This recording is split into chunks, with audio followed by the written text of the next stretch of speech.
Le combat ne date pas d'hier. Chaque année, plusieurs centaines de baleines sont pêchées par le Japon dans l'Antarctique au nom de la recherche scientifique. Les écologistes dénoncent une pratique cruelle et inutile. Aujourd'hui, le Japon a décidé de faire une pause dans cette chasse. Bonsoir Harold Iman. Bonsoir.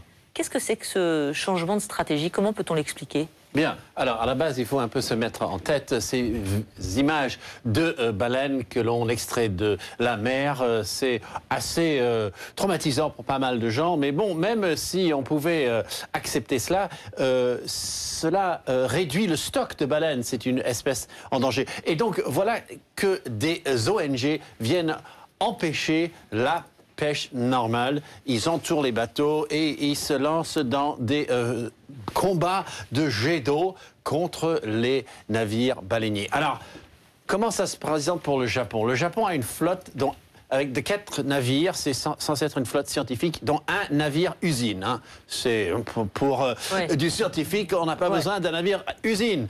Et face à eux, il y a Sea Shepherd, c'est l'ONG qui est véritablement sur les mers. Il y a d'autres ONG qui agissent efficacement sur terre, eux sur mer. Ils ont 3 navires et un hélicoptère. Ils ont fait les images que vous avez vues. Ils ont suivi cette flotte nippone qui est partie du Japon, qui a dépassé l'Australie, qui est venue jusqu'à la Terre de Feu ici, dans le sanctuaire protégé où on n'est pas censé du tout prélever de la baleine.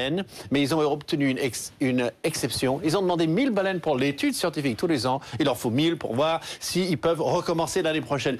Eh bien, à cause de Sea Shepherd et d'autres facteurs économiques, leur bateau usine avait des problèmes, etc., un harponneur avait des problèmes, eh bien, ils n'ont pêché que 30 baleines. Ça suffisait pour que le gouvernement dise halte à cette dépense pseudo-scientifique. Ils n'ont pas dit pseudo, c'est moi qui le dis. Oui, ça c'est vous qui le dites. Et ils ont dit à tout le monde d'arrêter la pêche et ils vont étudier le prolongement ou l'arrêt complet de cette activité. Ouais, c'est ça, expérience scientifique, alors qu'on les retrouve sur les étals, hein, sur place. En grand nombre, oui. Merci beaucoup Harold Iman pour cette éclairage.